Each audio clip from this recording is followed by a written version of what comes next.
Welcome. This will be a completely spoiler-free review of the video game collection Unsorted Horror from 2023. So, I played this via Steam, and I struggle slightly to completely define the genre. I think probably what makes the most sense here is the, what's the word? Simulation. I haven't yet played. I'm planning on playing at least one of, but it looks like one of those simulation games. Yeah, it feels like what it looks like those simulation games are, where you are repairing something, maybe partially picking it apart, cleaning it, and then fixing it, that sort of thing. And right. I'm not 100% sure, but I feel like this game collection is probably rated mature. Certainly this video will be. And yeah, I really love this collection. I'm not going to talk that much about them separately in great detail. It's more going to be sort of general thing. If you want to see some really solid spoiler analysis of these games, if I remember, I'm gonna link a video in the description box to the video that actually made me aware that this even existed and had me playing it as soon as I was able to. Yeah, I think that pretty well gets us to... So, over the course of the 5 games in this collection, you will play as multiple different characters. One thing that remains quite consistent across is that you are taking on the role of someone who has very little influence over their situation, and they're being taken advantage of by those who have power. I think I read too many far-left themes into media these days, but it's really difficult for me to not do that with this one. I don't know if it's necessarily... I guess I'll say it's not always capitalism that is the problem in this game. Some of the time it seems more like there is a dictatorship, and that doesn't preclude capitalism nor vice versa, but they don't always follow. Same as, not every, communism doesn't always include a dictatorship. And the communist dictatorships that exist, yes, there have been some terrible things done. I'm not sure I've encountered anyone on the far left that denies that. But the consistent problem is the dictatorship. Capitalist dictatorship would not be better. And we're kind of seeing that with Trump's second term. But the characters you play as are not very in-depth characters, and I think that is the right choice. It's in general not really a game where you get to know people. And the thing is, like, I appreciate that the I guess I should briefly note. So this game collection is independent, and I will of course be judging in part based on that. But I really don't think, sometimes saying, oh, this is independent means like, oh, it's like cheap. If you watch Gray Still Plays, he does a bunch of games where it's basically the like copy paste kind of stuff. Not really passionate artistry. This, however, I definitely feel like, yeah, the man who made these really cares about this, and I would like to play a longer game by him. And there's actually a couple of things. Some of these games could hypothetically be developed into bigger. But at the same time, I also appreciate that he didn't try to force that or try to exploit, because he has some really interesting, deep ideas here, and I also don't want to see it like commodified. Yeah, I think the yeah. So I believe it is purposeful that we don't really get to know the people in this, the ones we play as, the ones we interact with, and that is also that you don't interact with other people all that much in this.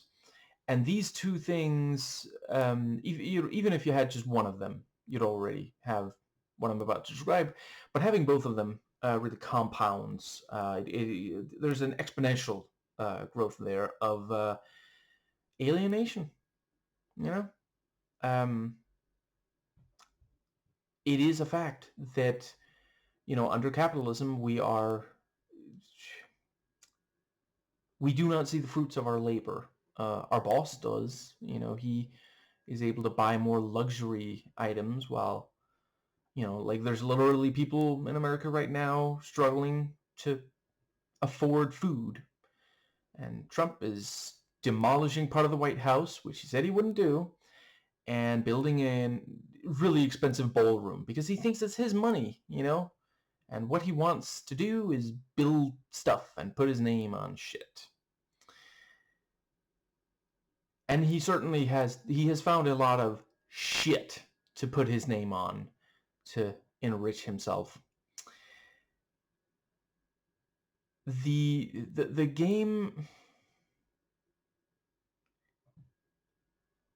the fact that you don't know who you are, essentially, because that's like, because who are you under capitalism? You are the role that has been given to you. You are your job. You don't have an identity. You barely have leisure time. Third spaces are dying. And who are these other people? I don't know. You get a sense of the basic situation they're in, but there's not like names and the art style, the way faces are rendered is also this like I appreciate, part of it might be the like, independent nature of it, but I've seen other independent games that don't do this, like they that there is an effort here by him to have us feel like there yeah, it's part of the alienation. You look at these faces and you hear these distorted voices, and they do a great job. There's a great job on that because the audio distortion is not so great that you're constantly having to rely on the subtitles that they do provide, but it's enough that it feels foreign. This is a series of games where you never really feel that much hope or optimism. You don't feel like you're part of something. You just feel broken down, and that's an effective thing to use for horror. Is also extremely relevant. Like, people right now are being abused by the powerful, and I really admire media that helps really underline that, because like obviously a lot of people playing this game are not having their life does not really resemble the games, thankfully, but you might recognize aspects. Right, I guess I haven't mentioned yet, these games are currently free on Steam, free to play. No hidden fees, no nothing. You could just sit down and play them. I almost kind of feel bad. You know, if one of his other games, I need to do a little research into his other games. And I know he's made at least 2 on Steam. Um, Pretty sure there's at least 2 other than this one. But yeah, like I would have bought this on sale and been very happy. I almost always buy games on sale. Um, yeah, I hope to you know, I need to do research first. But if one of his other games looks really, really great, I'll get it on sale for sure and do a video on it. Now, I think that pretty well covers... last word on characters. Perspective is a big thing here.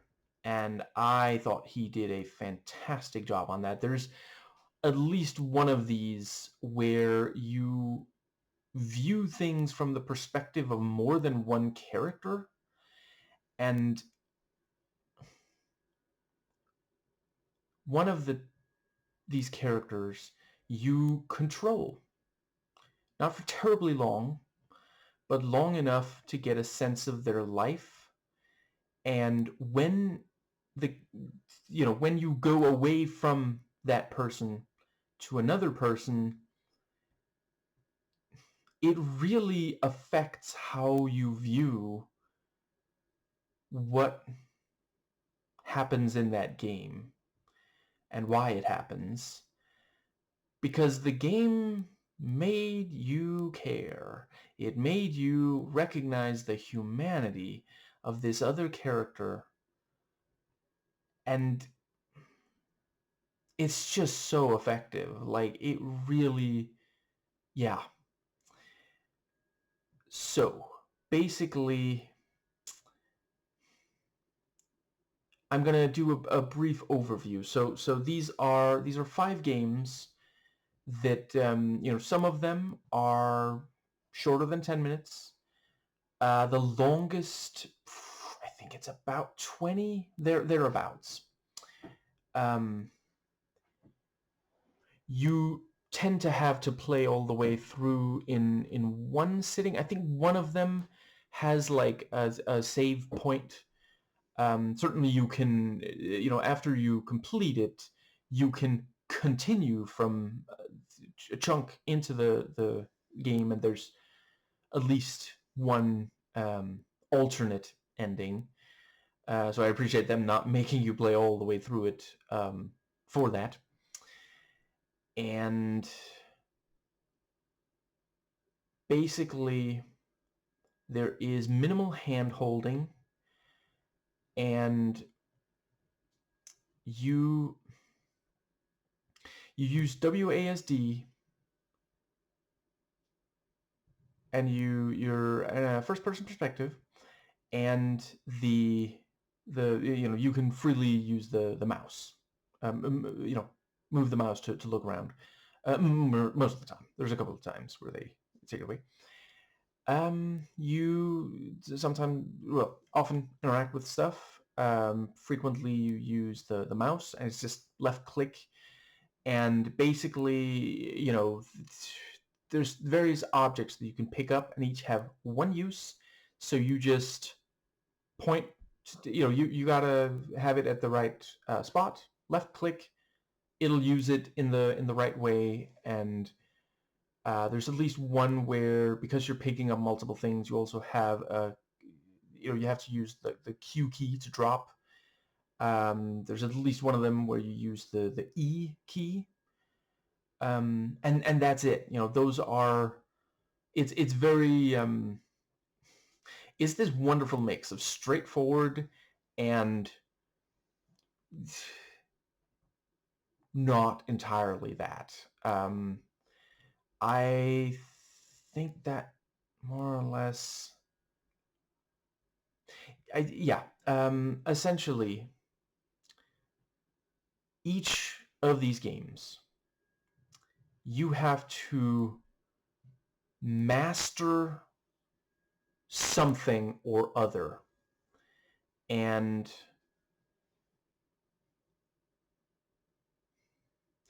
they do this wonderful thing where basically if it's something that you have to do fast, you get to learn how to do it at your own pace before it goes fast.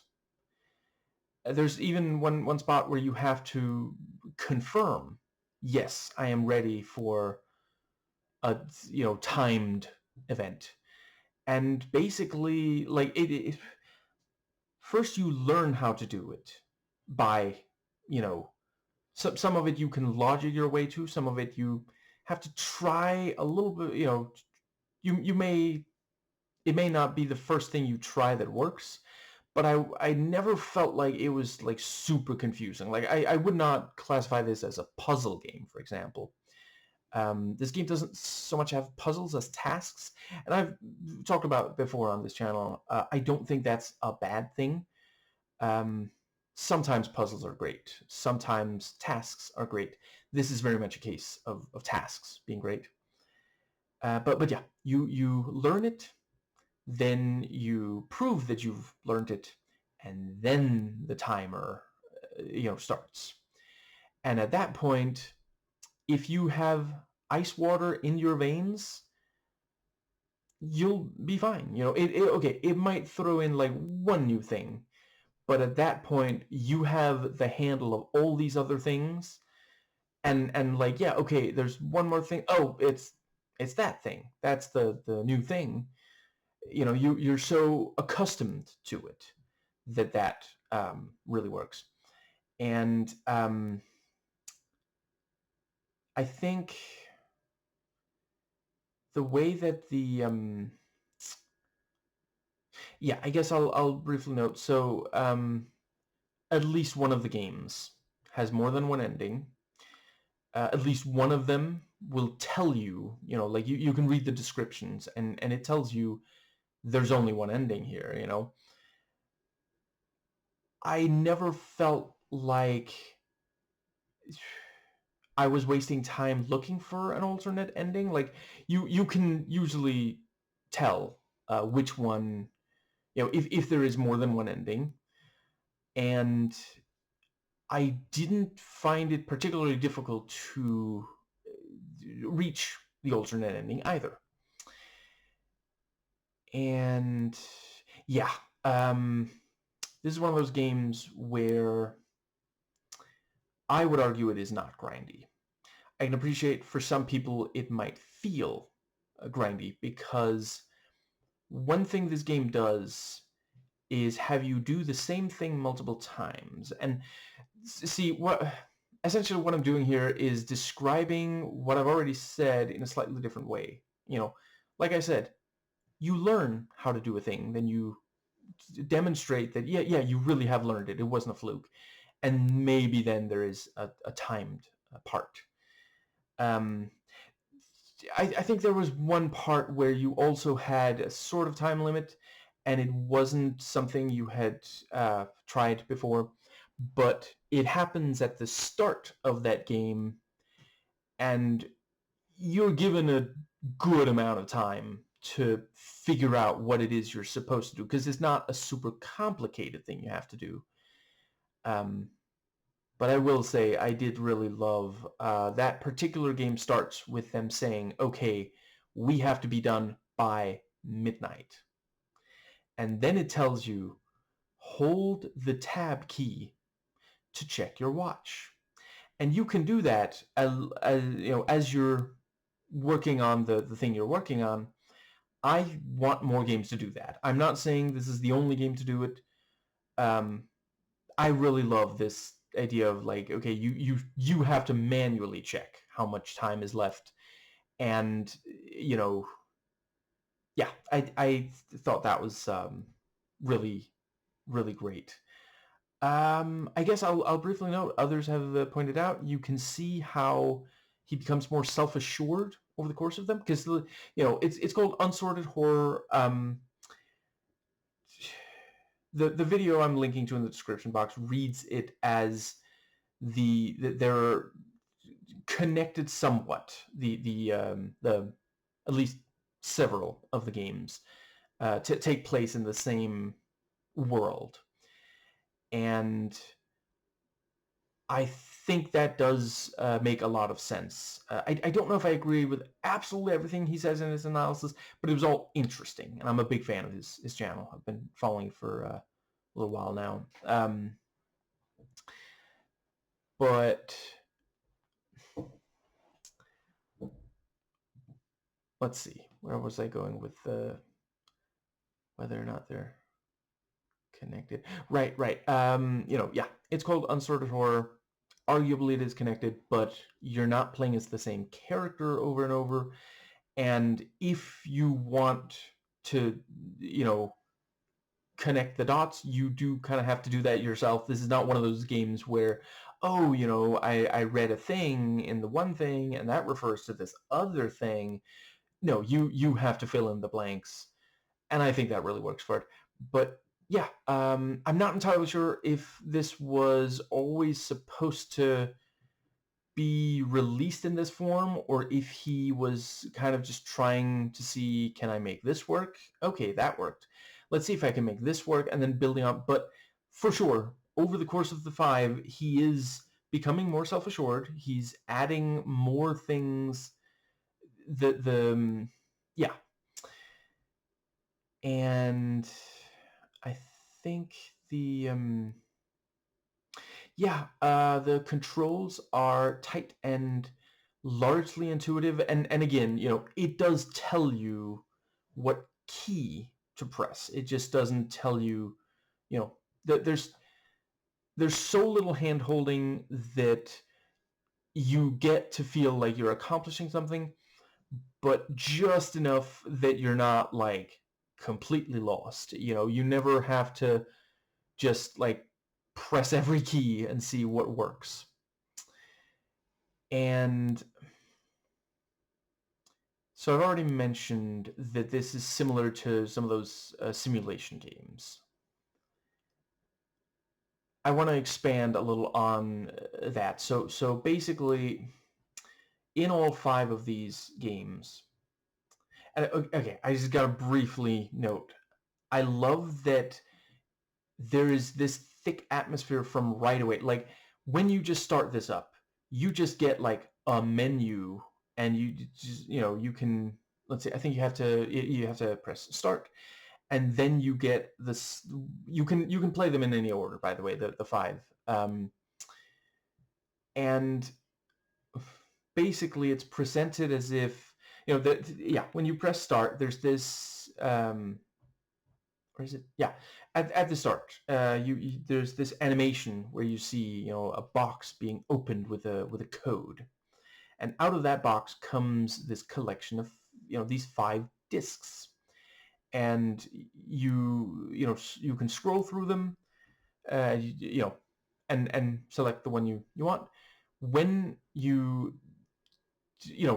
when for each of these 5, you can check the back of the cover for the disc, and there you'll get some information that helps you decide if you want to play it and which you want to play in which order, and so on and so forth.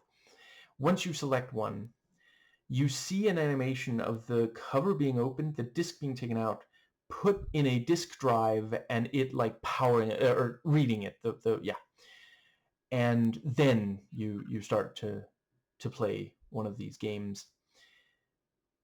All 5 of them has at least one machine that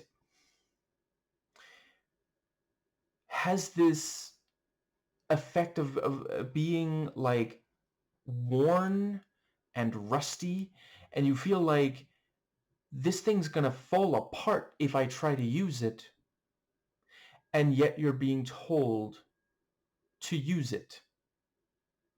Some of the time, you're being told to do things that you know are wrong, are unethical, to directly quote one of the backs of the covers. And the game tells you there's no way to get all the way through this game if you refuse to do the wrong thing. And I swear I'm trying not to overanalyze. I do feel like those really make this a powerful metaphor for, among other things, capitalism. Like, exploitation in general, I appreciate it's not exclusive to capitalism. But at least one of these, you are specifically told, you know, this is, like, there's a lot of money at stake here. Not for you. Jesus Christ. Fuck no. For the people you work for. And I'm a very, very big fan, I've said this in other videos, of when a horror game tells you that the only way to proceed is to do something objectively evil. I think horror should challenge us, push our boundaries, and being asked to do something awful in a, obviously, what's the word, safe way. You know, nothing you do in this game is going to have real world consequences, like, immediately. Like, you know, obviously, you know, maybe after playing, you know, go look at some cute puppies or something to help, you know, your mental health. But it forces us to consider this. And you know, some of these games, like, because they push so far, some people end up not finishing the game because they just can't bring themselves to, even in this, you know, fake world, do the thing. And I think it's the very important thing is that it's acknowledged, that it's clear that it is the evil thing, that it's not being glorified. You know, I haven't played the Call of Duty games, but I hear there's a lot of glorification of, you know, some of the evil shit that American imperialism did in the wake of 9/11. But yeah, I think I may have more or less made my point on that. Yeah, when you're asked to do something evil in the game, it makes you think about real world evil. It makes you think about the people who do perhaps not things quite this extreme, but other evil things in the real world. You know, makes you wonder, do they question, do they, you know, hesitate? Some of them we can talk out of it. You know, some of them just feel like they have no choice, like in this game. It doesn't make us feel okay about evil. It drives us all the more to fight it. One of the, I guess I'll, okay, I want to briefly talk about, so there's a lot of horror games that I wish I could recommend to people who like other horror mediums, people who read or watch scary stories. But I cannot recommend, you know, if someone is not already a gamer, and I'm not using that term disparagingly, just neutrally, descriptively, I can't really recommend, as much as I love those first 3 Silent Hill games, and to an extent the 4th one, it's hard for me to recommend these. I suppose, you know, ultimately the original, I haven't played the remake yet, I'd like to. Silent Hill 2, you know, if you play that on the easiest difficulty setting, and maybe you're willing to ask someone, or, you know, find the answer online or something, maybe. But the thing that, you know, we gamers don't necessarily think too much about it, but, you know, part of what I love about those games is part of why I can't recommend to, because if you want to play all the way through Silent Hill 2, which I thoroughly recommend. I've done it like 3 times myself. You have to master combat. You have to manage health and ammo. You have to be able to solve puzzles. It has tank controls. Yeah, there are a number of things that you have to do. In addition to, obviously, again, you need a real steady hand. You need to really be able to focus even when there's scary shit around. And that's, of course, there's a lot. Yeah. This game as well requires you to be able to keep calm in the face of something scary. And ultimately, considering it's a free game, like if you start to play it and then you ultimately don't finish it, you haven't wasted money. And you won't be wasting much time since they're so short. But yeah, there's a lot of horror games that are simply not, cannot be recommended for these reasons. This is one of those games that actually you could recommend. Like, I think I will be telling some of the people I know that love horror movies, you could try this. It's one of those things where I've given this a lot of thought, and I do feel like hypothetically this could be the first game you play, or these games could be the first you ever play, because I think it's before you start playing this, you should definitely know how to use a mouse, because this is not going to be super easy to get used to using a mouse. But if you use a computer for other things, you use the mouse, it's just, moving cursor and clicking on stuff. That's something you'll need for this. WASD, you can get used to it playing this, because several of these games start in a way where you don't have to really hurry. Yeah, I guess, honestly, every single one of these, at the very start, you don't have to... Oh, hold on, maybe one of them doesn't. But hypothetically, if you're practicing on it, like, okay, maybe you ran out of time, here's a start over. You don't have to do a huge amount over, because the thing is, again, as much as I love Silent Hill 2, and it's part of the appeal to me, hypothetically, if you use too many healing items, too much ammo, you might just be fucked.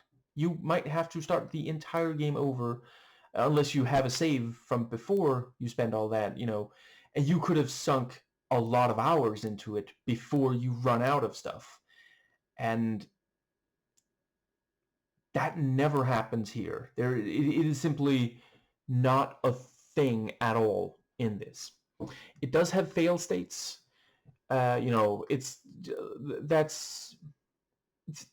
Hypothetically, if you just want something that's scary and you love puzzles, I've said it before, Rusty Lake games, there's over a dozen by now. They made for, there's 10 years of them putting out games over the course of, But this is, let's see. Yes, there are very few fail states in those games. This does have some fail states, but pretty much like it comes down to, by the time you can reach a fail state in this, in most of these, you will have already learnt the stuff you need to know. So it's basically just, can you do it fast? Can you do it under pressure? And in at least one of them, if you do fail, you can just try again. You don't lose. You just go back to just before the pressure came on. And so yeah, there's a couple of things I want to say there. I guess let's see.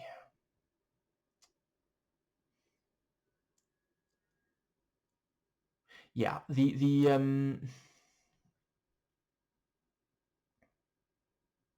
think I'll briefly note. So I read at least one reviewer say that they felt that the stuff you interact with blends too much into the background. I will have to respectfully disagree. And I say this because I'm a little worried people might read that and think, oh, so it's like a pixel hunt. I'm not really into that. It's not a pixel hunt, in my opinion. Basically, you're told, okay, you have to deal with this thing, and so there's stuff you need to interact with, and in my opinion, you can usually reason your way into. I think the thing is you have to be in the right mindset, and again, the game almost always gives you time enough to lets you get into the mindset before it puts pressure on. And yeah, I mean, once you've been told, okay, you are supposed to repair this thing, and you're in a room that has multiple things that you can deduce, okay, this is repairing kind of stuff,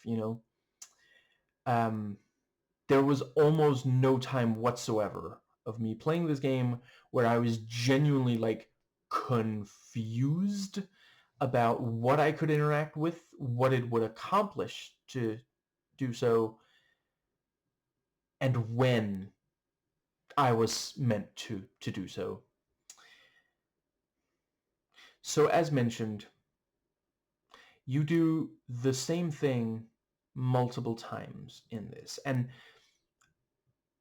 I think some people might hear that and think, oh, you're describing a gameplay loop. Technically, that's part of it, yes. But something happens when you do the same thing multiple times and you are in this atmosphere of hopelessness, because that's something that all 5 of these games do incredibly well. Like throughout, you really feel like, I mean, I guess I can try this thing, maybe it'll work, but I don't know. It's just, there's this oppressive nature, and the art style and music are wonderful for this. Everywhere looks dreary. There is this industrial, rusty.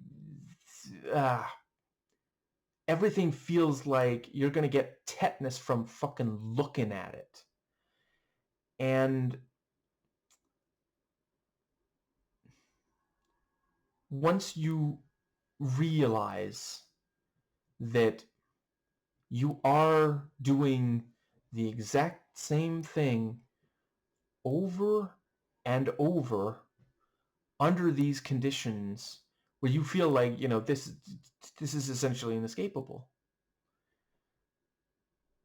then something happens. There's a realization that you're a cog in a machine you might not fully understand. You're not sure if it would benefit you, but you're human capital. You're a cog, and if you don't work, they're gonna throw you out, put in a cog that does. You literally can't get all the way through these games, several of these games, without repeat action of something where you feel like it's either evil or it's, seems good, but is it gonna fucking work? Or are you just making things worse? Should you just bow down and accept these horrible conditions? I love that the game does this because so many games there's a very clear path to victory. It might be difficult, but you're going to get there. You're going to get all these rewards. And I know I'm not the first person to say it. I realize it's tired by this point, but some of these games can kind of have the effect of making us docile, you know? You feel like, well, I won in the game, so I don't have to do anything in real life. And I'm not one of those people who say that, oh, if you play any games at all, you're definitely not gonna, like, no. There's plenty of games that don't do that. I'm just saying, try to keep an eye out for that. We're human. We're fallible. We might, end up, yeah.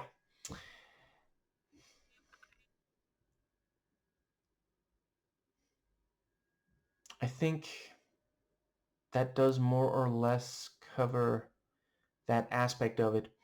This is a game that communicates tedium without, at least in my opinion, and I've seen a lot of positive reviews, a lot of us, at least. And again, it's free, so you can just try and see if it's not for everyone, for sure. It's not even for all horror fans, not at all.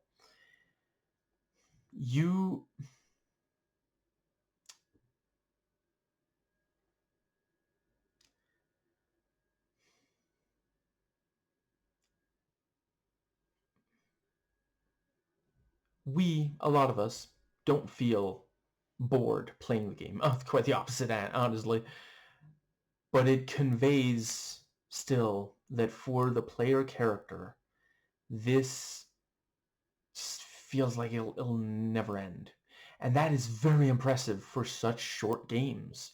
And that's also part of, I think, if one of these were developed into a full game, I think it would be very beneficial to every so often have some cooldown area. Some people who make horror games fail to do this.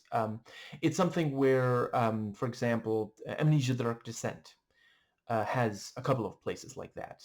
Just like something where it's blue and there's soothing music and stuff like that. Just you can't keep it at 11 the whole way.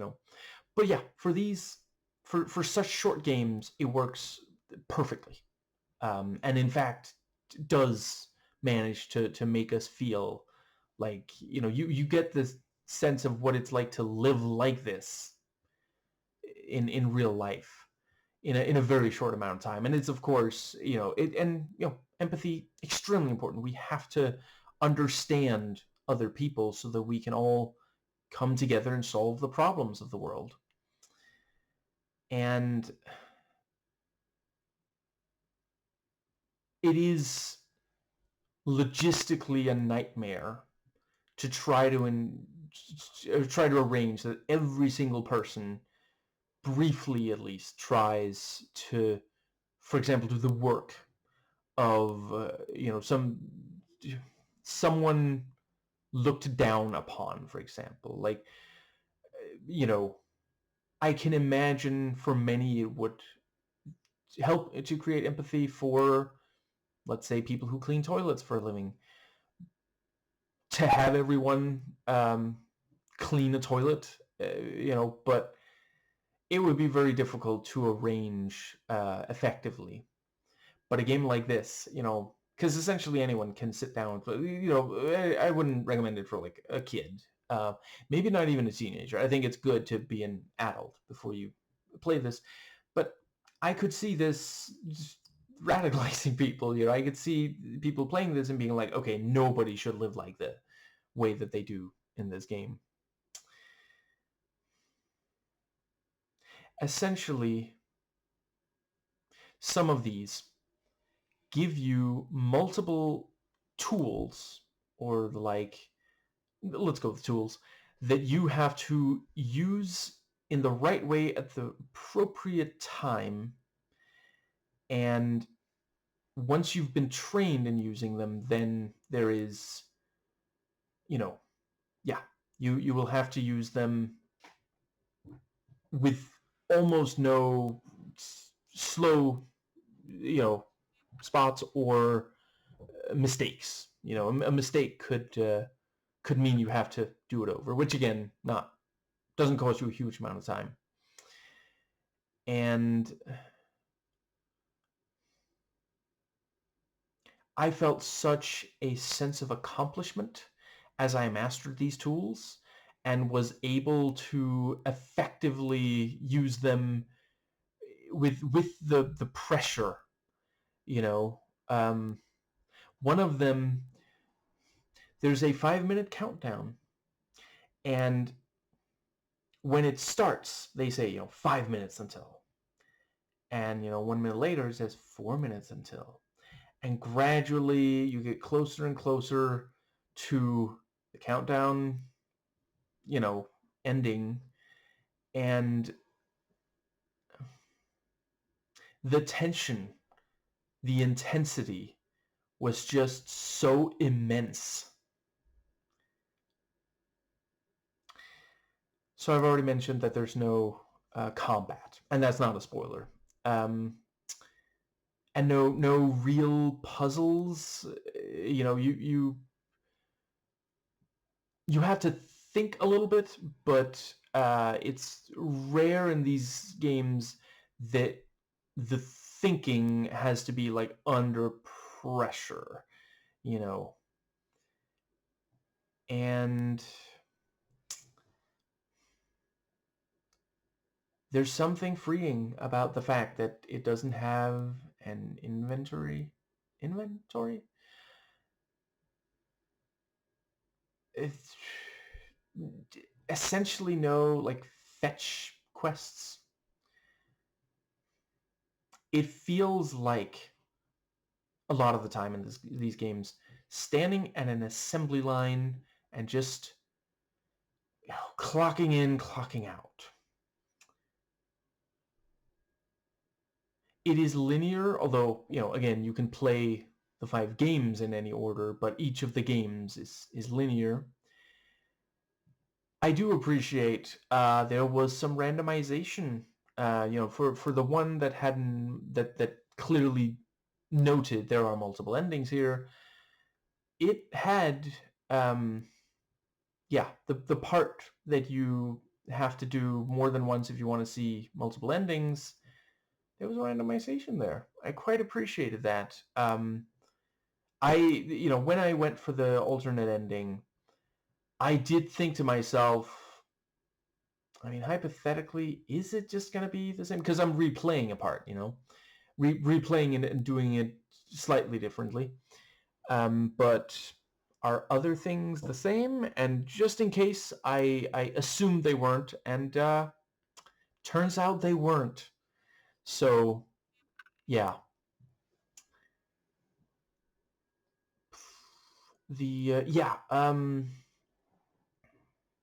Cutscenes are in-engine rather than pre-rendered, and I quite appreciated that there tends to be that it's still from a specific point of view,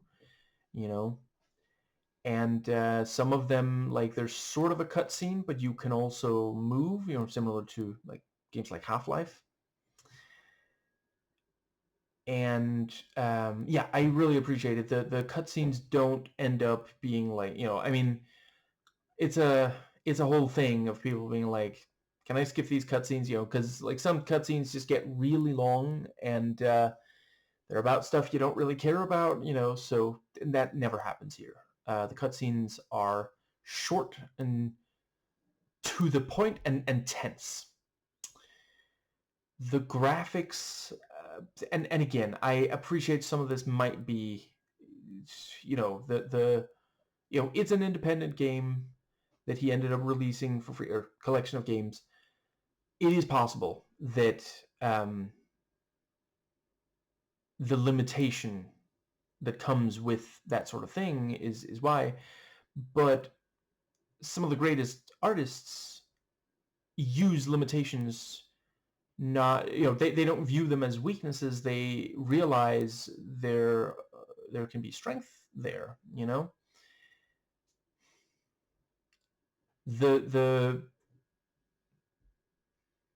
The lack of color here could be that it's, that's more difficult to add, but it really, really suits these. Like, I would not want, if hypothetically, let's say that he makes like a special edition of these that have more color. I don't think that would be an improvement. The fact that there's no color, because the thing with color is, in media,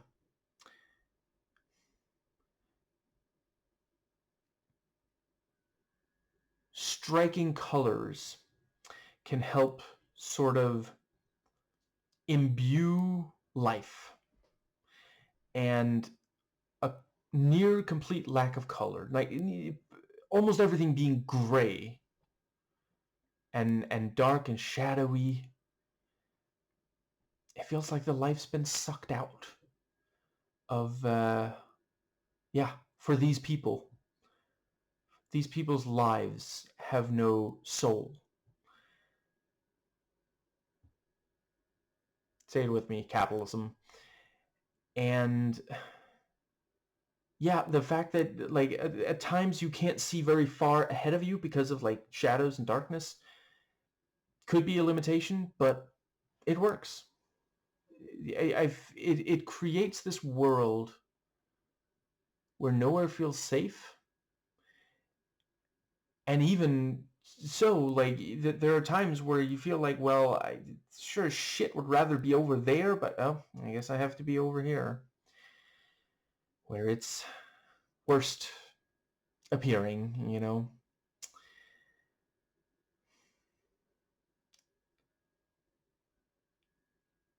There's not an awful lot of movement seen on humanoid or humans, and I think that works. I think that is the right. Again, it might not have even been a choice. It might have been, that's, he's getting better and learning, because that's another thing that helps imbue life and soul is movement, free movement. And here it all feels restrained, almost chained up, I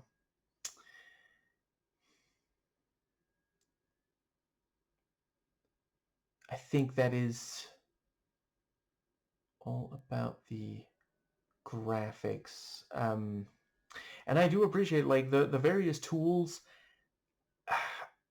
I acknowledge that not, evidently there's at least one Steam reviewer that disagrees. And by the way, don't like go harass them or anything, obviously.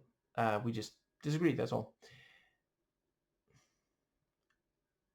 I would argue that the various tools are always sufficiently distinct looking that you can quickly pick up.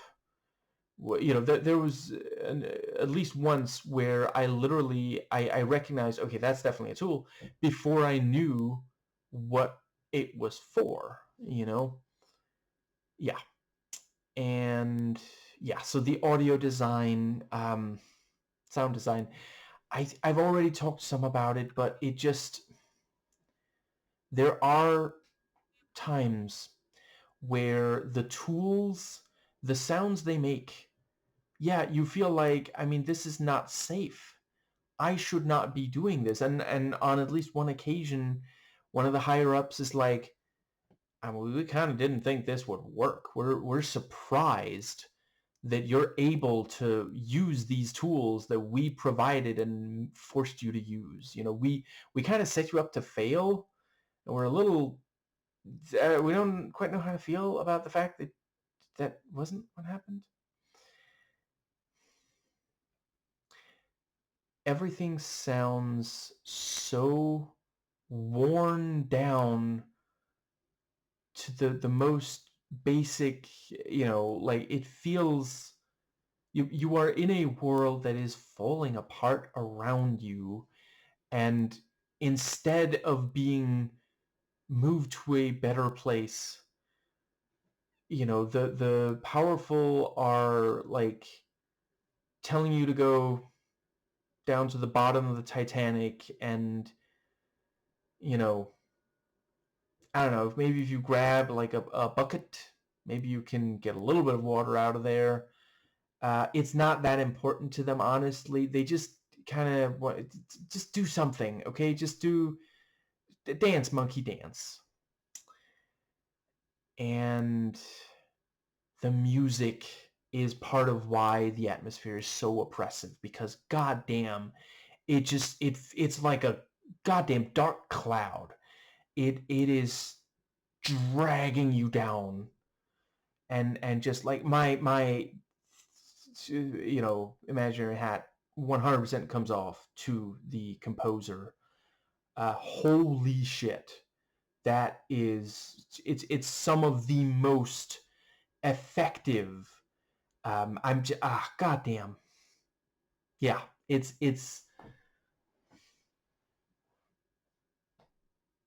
and it part of what makes it work so well is that it has this, like, we're set in this dystopian world, and machines are, you know ever present, and the score has a mechanical, aggressive noise to it. It reminds me actually somewhat of the modernized version of the Terminator theme, as heard at the over the end credits of the Terminator: The Sarah Connor Chronicles show.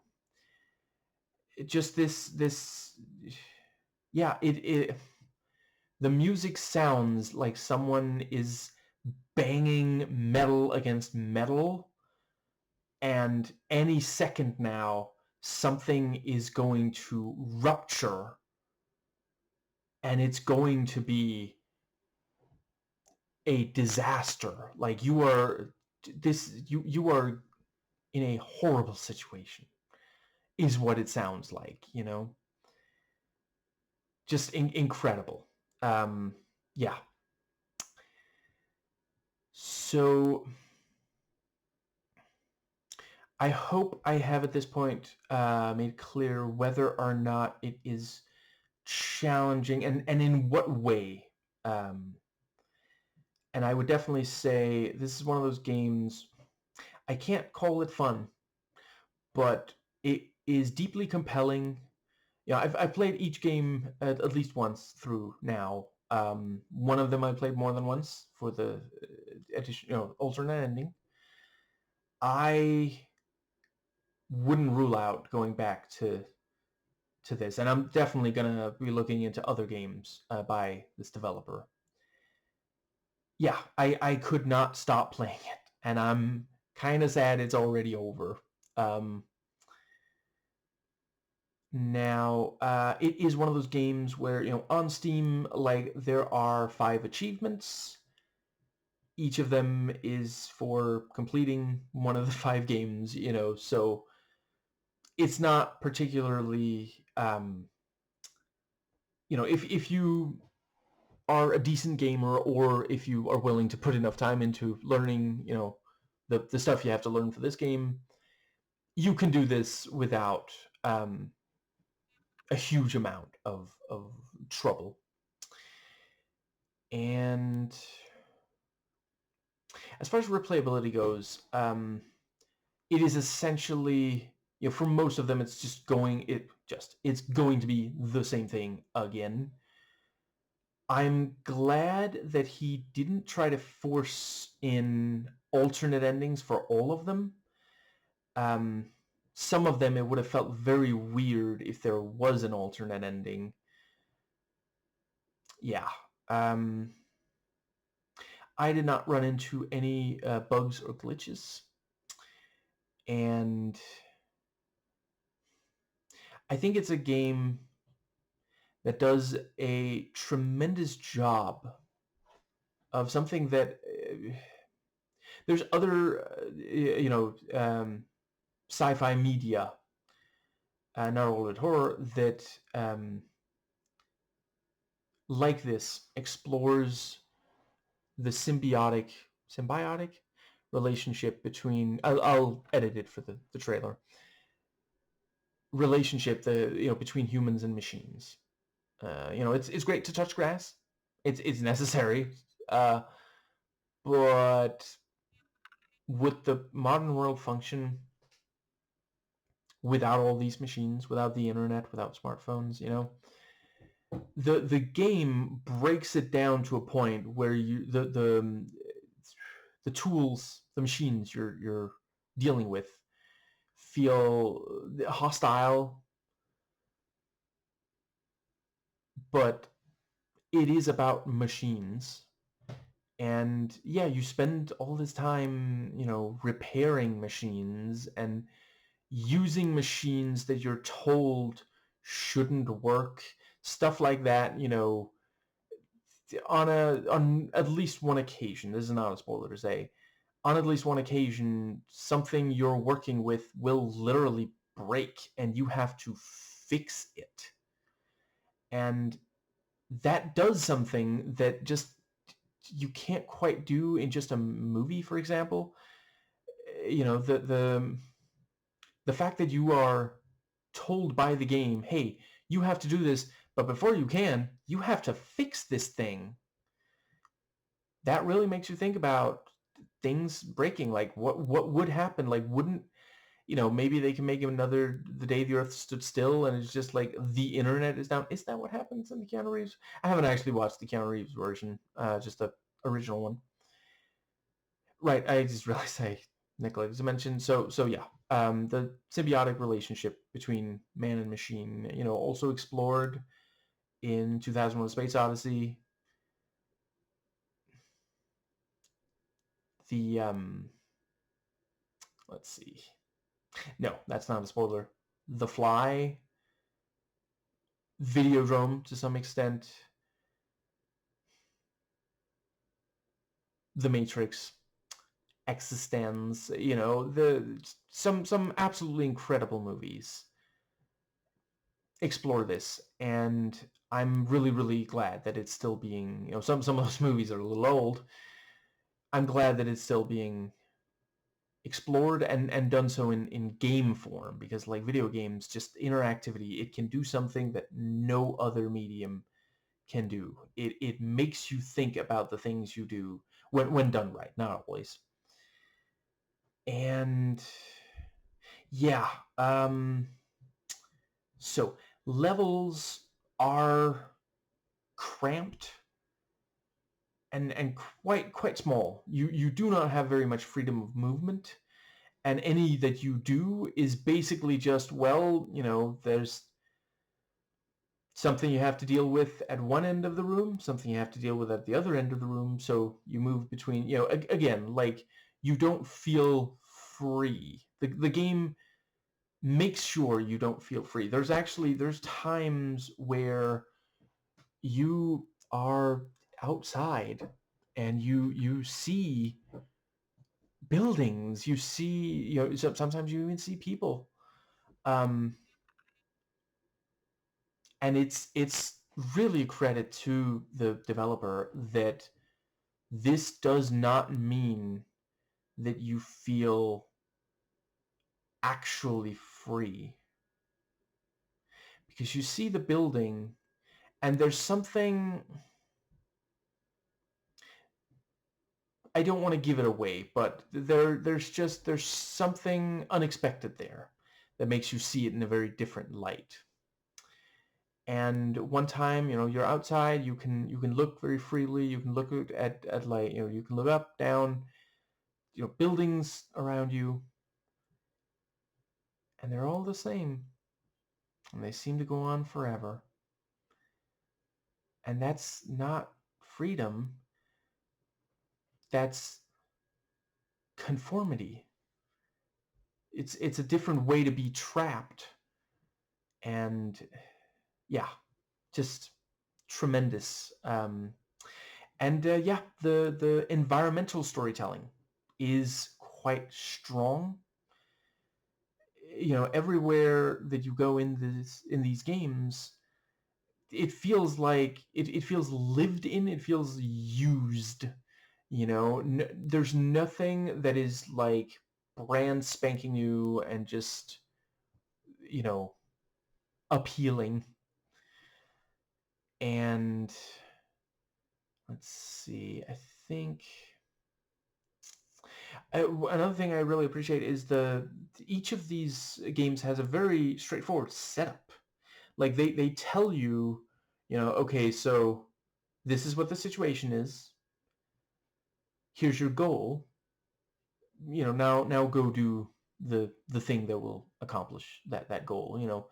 They don't get bogged down with a bunch of backstory. Again, like you can deduce certain things, and you can, again, linking to a video in the description box that that analyzes and yeah, makes a case for them being in the, I forget if it's all of them, but several of them at least in the same universe. But yeah, I love the way that these games feel like fragments of stories, not incomplete, but like they feel like individual scenes in a larger story, in a way where you want to see the rest of it, but if you never get to, you're still happy with what you got. Each time I finished one of these, I was like shell-shocked, and like, what's the word? I felt this very conflicted, there was this mix of a sense of accomplishment because I got there. I did the exact right thing, because each of them has at least something that, where there's something challenging in one way or another. But at the same time, there's this kind of empty feeling, I'm not giving the endings away, by the way. Yeah, I didn't feel like I won. I feel like they won. The powerful, rich, white Christian conservatives at the top taking from people who need. It feels like I'm just another tool for them to use until I keel over, and then they make others walk around my corpse and work.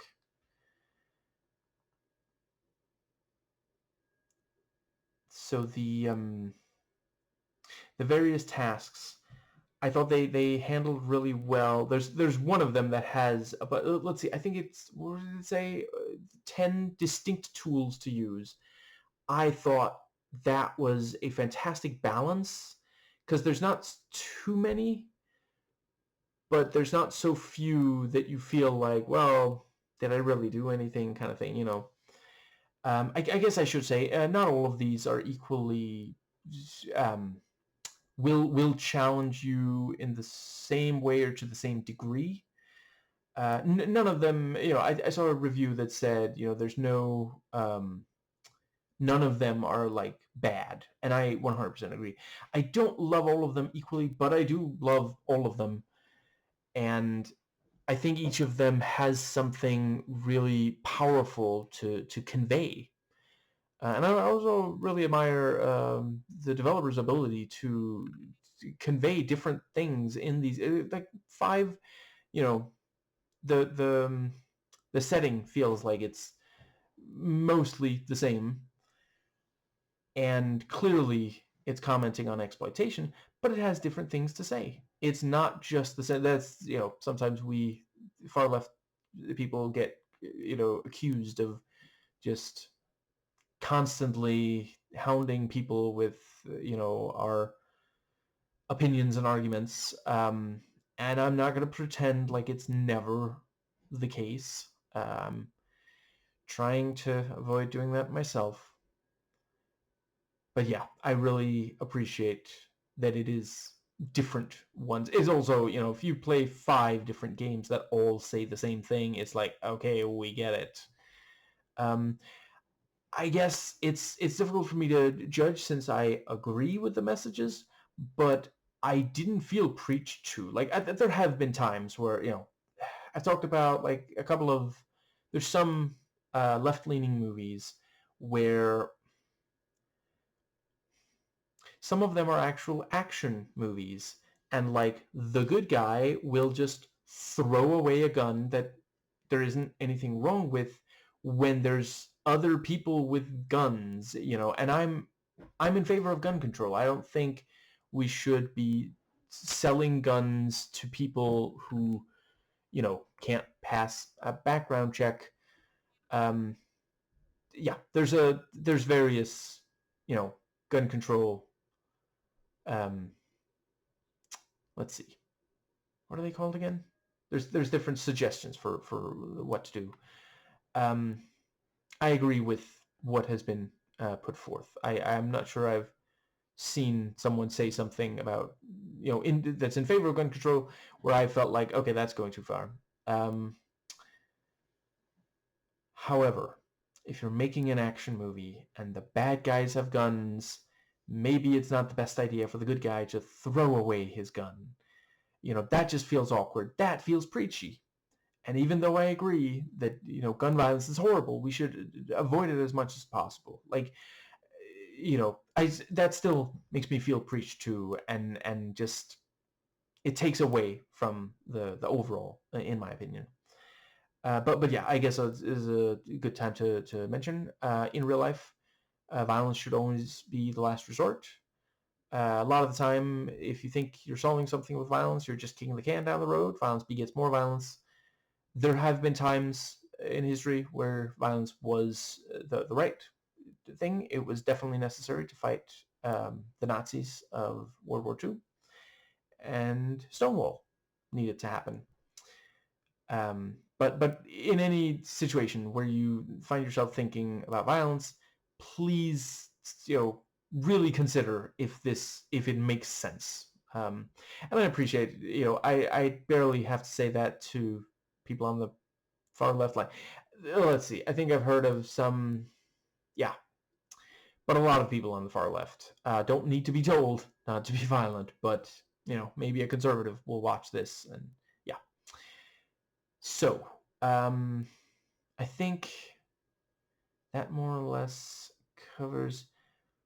Have I already said? I feel like the messages, in addition to being ones I agree with, are conveyed extremely well. It really uses the medium's strengths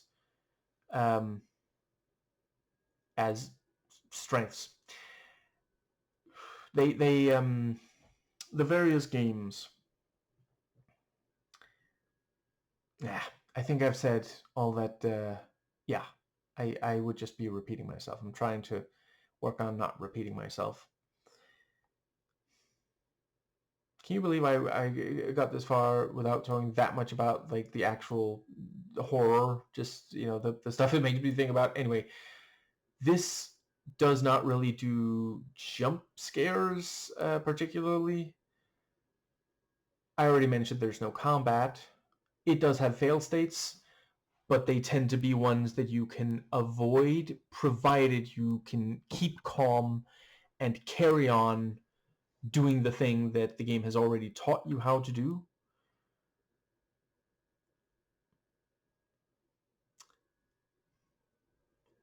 So where does the horror come from?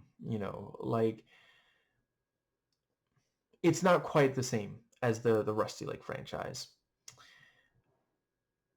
I've mentioned the score and the intensity of the timed segments. other than that, it genuinely is just, yeah, the way that you feel about what you're doing, which is also, it's not for everyone. If you're not willing to play along, if you're not willing to put yourself in the head of the player character, it's not gonna be scary. Where, like, I mean, sometimes I've played one of the Left 4 Dead games and not really thought that much about what character am I playing as, what are they saying, and still been scared, because of the combat, because of the threat that your character could be killed. And yeah, with that being a minimal part of this, it is more, yeah, these other things. And I thought when I read about this not having combat and such, and or puzzles, I thought, oh, maybe it's not going to be that much. I'll play it because it sounds amazing based on that video that I'm linking to. But will I be scared if there's no combat? Like, I love survival horror. I've played other horror games, but when I'm sitting down with horror, most of the time I'm going to be into a survival horror, and especially the ones where they really make you make decisions along the way, where you really have to think hard about. One of my all-time favorite games is System Shock 2. If you fuck up and waste, I want to say they're called cyber modules. God damn, it's been way too long since I last played it. Yeah, the upgrade, for those who haven't played System Shock 2, the stuff you use to upgrade, if you use that wrong, you're just fucked. You cannot get all the way through the game. If you use the resources wrong, including ammunition and healing items and such, there's one particular enemy, if you get too close to them, they will poison you, and you have to use this anti-poison thing that you may not have that many of, so you have to be extremely careful about that enemy. And it just, yeah, I didn't think that I would be so emotionally affected by this, considering this. And I didn't think the gameplay would be for me. Like, I mean, I guess in some ways it's somewhat reminiscent of the second Penumbra game, but really only the because machines interacting with computers. But in that, you have more freedom of movement, and there's puzzles, there's enemies with stealth and such, and not really combat, but stealth. And some enemies you can outrun. So there's that going on, But yeah, let's see. What was I swear there was at least one more thing that I really wanted to say. Right. I agree that someone noted at least one of these games could hypothetically be turned into like a multiplayer game, and yeah, I could absolutely see that.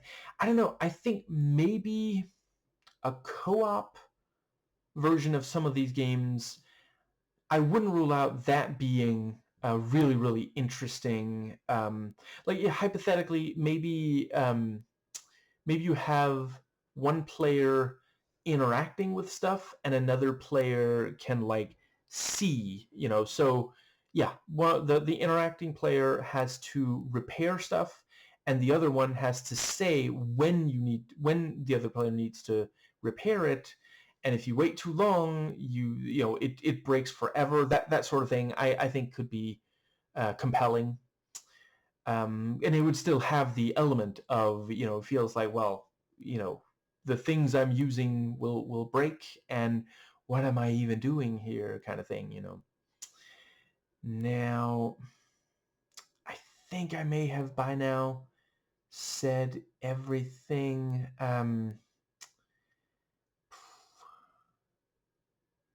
Yeah, I Okay, I'm just really quickly gonna skim the thing that I where I've written the various. Yeah, I think that is absolutely everything.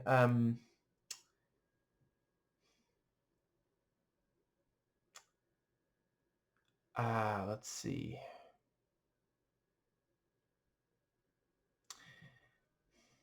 I've already talked some about how it uses repetition really well in the gameplay. There's also a thing or two elsewhere where they repeat something to really great effect. I guess you could call those cutscenes. And I also really appreciated there are a few times in this, at least, where you can basically only do one thing, and instead of you just like trying a bunch of things and it not working, the camera will center on the thing that you can interact with. I quite appreciated that as yeah. And it was also, I found it compelling, the on at least one occasion you can't really move. I already mentioned that sometimes it locks the camera, and sometimes it does both at the same time. And that also really helped underline to me, the lack of freedom in the world of these games. Yeah, I don't know. I guess maybe. mm, no. I think that is everything. The stuff I'm thinking of, I feel like would spoil stuff. So yeah, right. I guess I'll briefly note. I guess I've sort of mentioned it, but on at least one occasion in this, you are interacting with an old computer, and I do mean old. Like I forget. I think it says somewhere in there what exactly it is, but I mean, we're talking floppy disk. We're talking, very very limited sort of yeah. And yeah, I don't know. There was some nostalgia for me personally. Not everybody is gonna experience that because I'm old. But it again, I love the contrast um, of playing this on such a new computer and the actual game having me use computers that are like several decades old by now. It really underlines, because that's an important thing. I'm not sure they ever mention a year, but I did not feel like this game was set, you know, I don't know, 20, 30 years ago, when computers like that were common.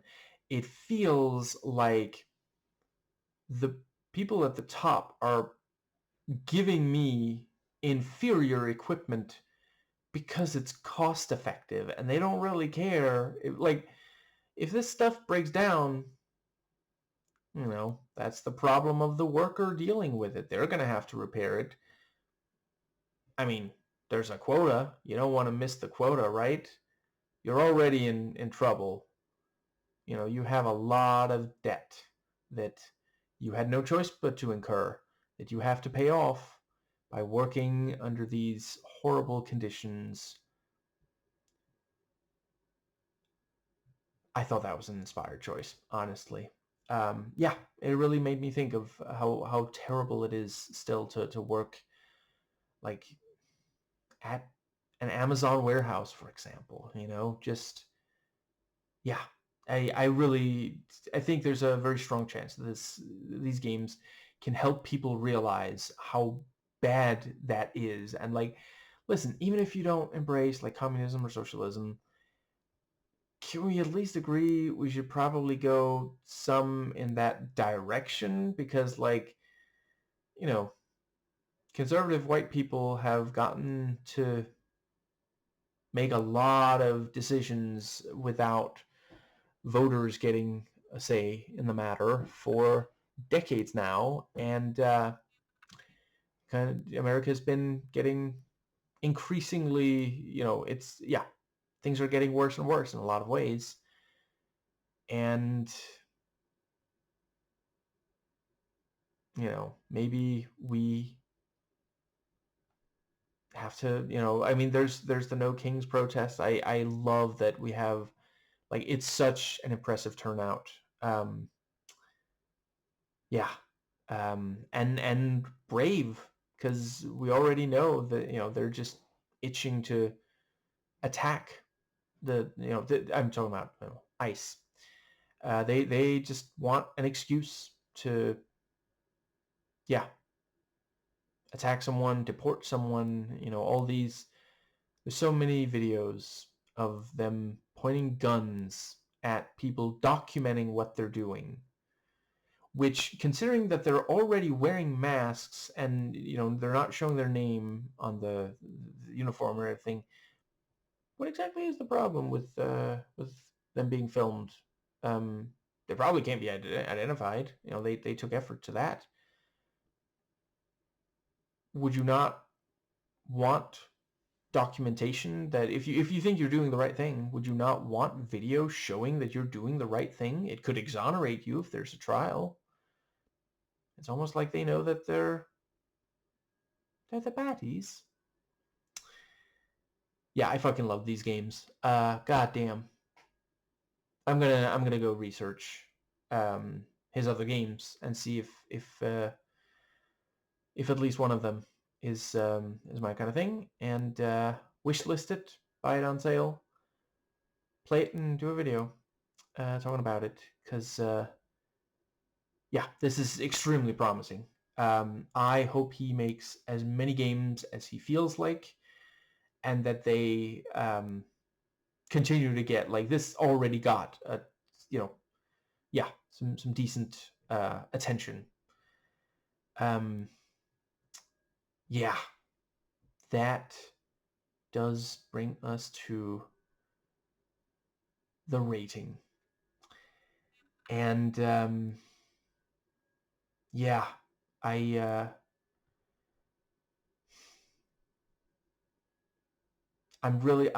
swear I'm trying not to. The thing is, I'm trying not to just praise every game I do a video on. The thing is, I found a ton of really great games, like, if at some point I play one that is, let's see, I did, the South Park, that FPS, did a review of that from memory, gave it a fairly low score, because it's, yeah, I explain my thoughts on it in my video on it. Anyway, yeah, no,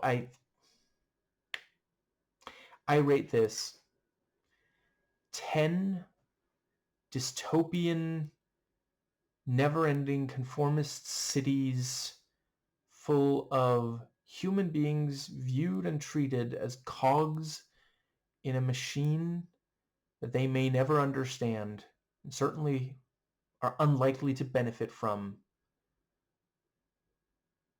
hopefully radicalizing a lot of people so that we can, if there's enough of us, they're not gonna, they can't arrest and deport everyone that disagrees if there's enough. Out of 10.